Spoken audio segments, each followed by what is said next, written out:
Welcome all of you to my channel easy IT education. Hello दोस्तों, आप लोग कैसे हैं? उम्मीद के सभी लोग मज़े में होंगे। मेरे तरफ से आप सभी लोगों को सलाम, नमस्ते और सत श्री अकाल।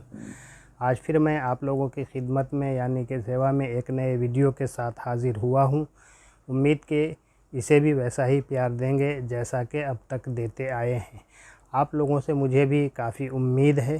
दोस्तों, आज कंप्यूटर और इंटरनेट ने हमारी ज़िंदगी में एक अलग ही क्रांति ला दी है। इसके बगैर हमारा कोई काम मुमकिन नहीं है। चाहे वह अपना पर्सनल काम हो या बिजनेस का काम, हर जगह हमें इसकी ज़रूरत पड़ती है। आज अगर हम देखें तो बिजनेस में इन चीज़ों को धड़ल्ले से इस्तेमाल किया जा रहा है। तो अब ज़्यादा देर न करते हुए ये रहा हमारा आज का वीडियो का टॉपिक।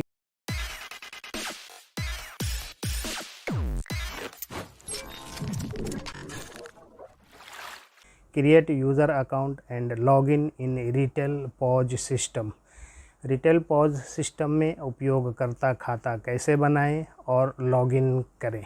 दोस्तों, इससे पहले की वीडियो में पॉइंट ऑफ सेल एप्लीकेशन के बारे में बताया था, जो आज की तारीख में हज़ारों हैं। दोस्तों, पॉइंट ऑफ सेल एप्लीकेशन में लॉगिन करना आपके द्वारा उपयोग अथवा प्रयोग किए जा रहे विशिष्ट यानी कि ख़ास सॉफ्टवेयर और हार्डवेयर के आधार पर भिन्न या अलग हो सकता है, क्योंकि बाज़ार में कई अलग अलग POS सिस्टम उपलब्ध यानी कि मौजूद हैं। हालांकि मैं आपको एक सामान्य यानी कि कॉमन POS सिस्टम में लॉगिन करने के बारे में एक सामान्य दिशा निर्देश यानी कि कॉमन गाइड प्रदान कर सकता हूं।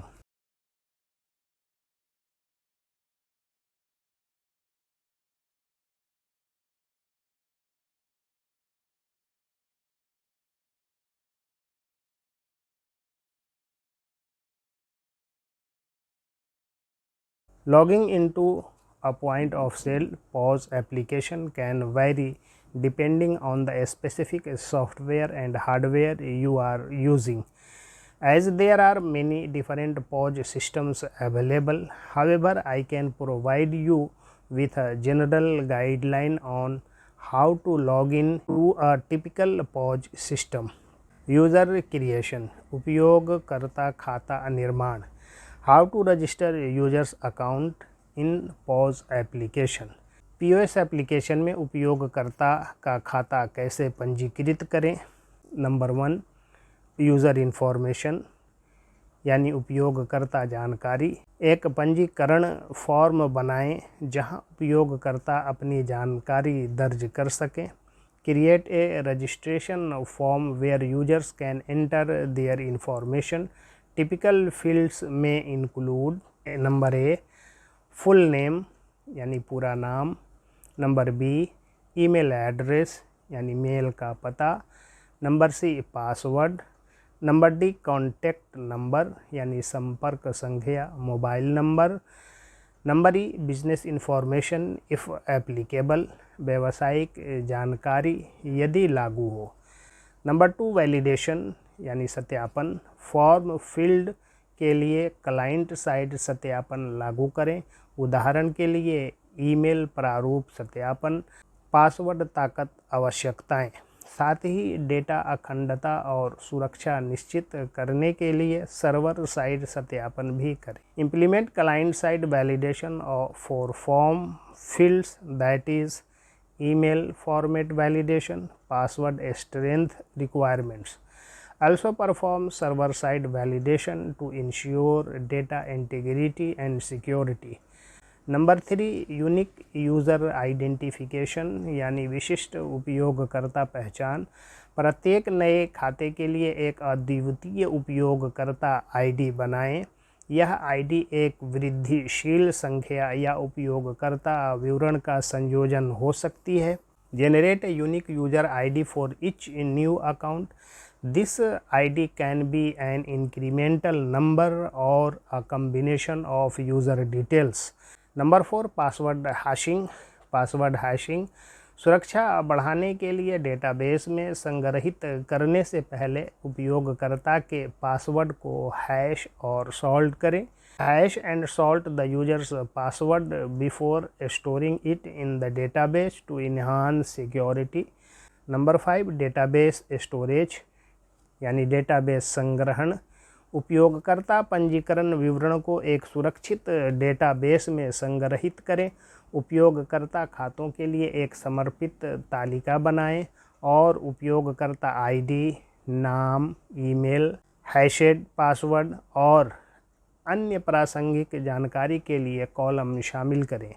Store user registration details in a secure database. Create a dedicated table for user accounts and include columns for user ID, name, email, hashed password and other relevant information. Number 6 confirmation email यानी पुष्टिकरण email. एक अद्वितीय पुष्टिकरण link के साथ उपयोगकर्ता के दिए गए ईमेल पते पर एक सत्यापन ईमेल भेजें। Send a verification email to the user's provided email address with a unique confirmation link. Number 7 verification link यानी सत्यापन लिंक। ईमेल में एक लिंक शामिल करें जिस पर क्लिक करने पर उपयोगकर्ता के ईमेल की पुष्टि होती है और उनका खाता सक्रिय हो जाता है। Include a link in the email that when clicked confirms the user's email and activates their account.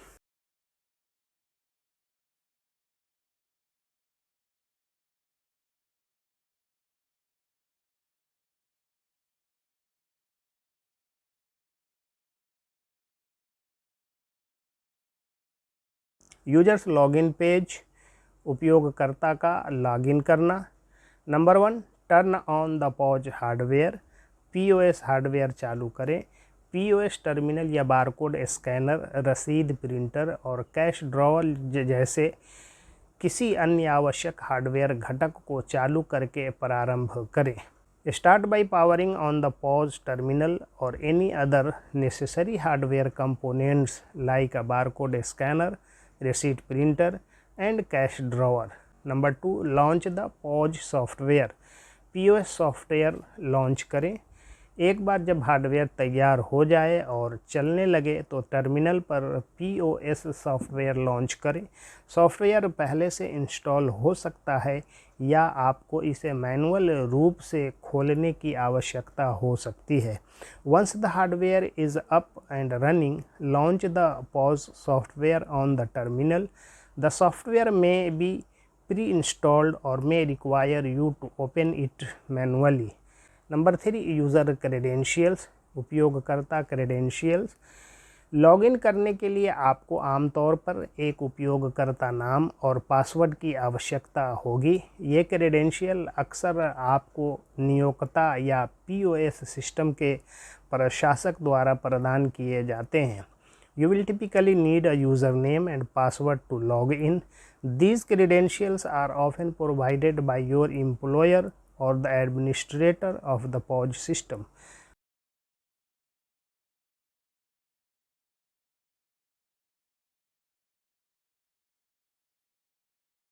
Number 4 inter user information उपयोगकर्ता जानकारी दर्ज करें। पीओएस लॉगिन स्क्रीन पर अपने पीओएस सेटअप के आधार पर ऑन स्क्रीन कीबोर्ड, भौतिक कीबोर्ड या टच स्क्रीन का उपयोग करके अपना उपयोगकर्ता नाम और पासवर्ड दर्ज करें। On the POS login screen enter your user name and password using the on screen keyboard, physical keyboard और touch screen depending on your POS setup.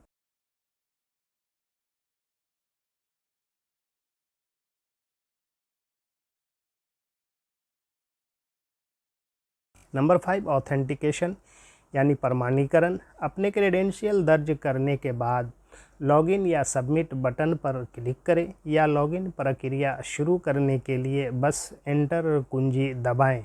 After entering your credentials click a login और submit button और simply press the enter key to initiate the login process. Number 6 access permissions यानी access अनुमतियां। आपकी उपयोगकर्ता भूमिका और अनुमतियों के आधार पर आपके पास पीओएस सिस्टम के भीतर विभिन्न कार्यों तक पहुंच हो सकती है। आपकी लॉगिन क्रेडेंशियल और उपयोगकर्ता भूमिका यह निर्धारित करेगी कि आप एप्लीकेशन में क्या कर सकते हैं और क्या नहीं।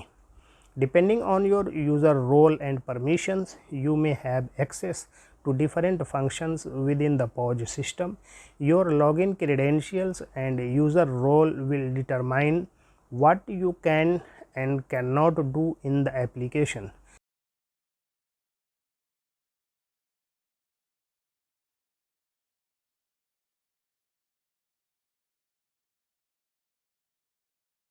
Number 7, start using the pause.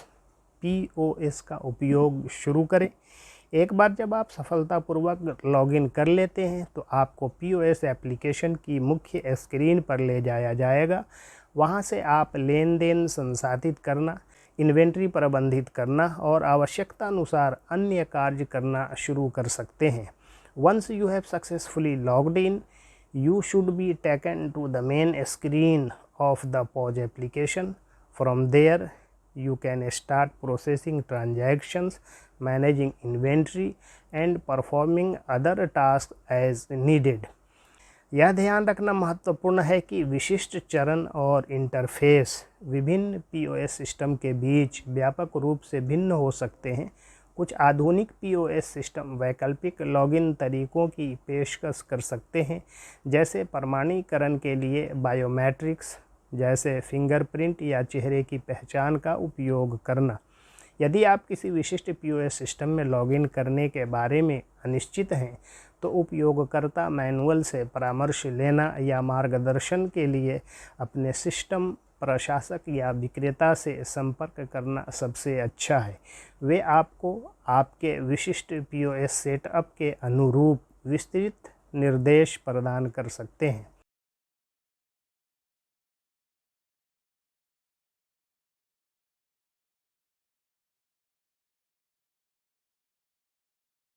It's important to note that the specific steps and interface can vary widely between different POS systems. Some modern POS systems may also offer alternative login methods such as using biometrics as far as fingerprint or facial recognition for authentication. If you are unsure about how to log into a specific POS system, it is best to consult the user manual or contact your system administrator or vendor for guidance. They can provide you with detailed instructions tailored to your specific POS setup. Thanking you all for listening me patiently. Please like, share, comment and subscribe my channel.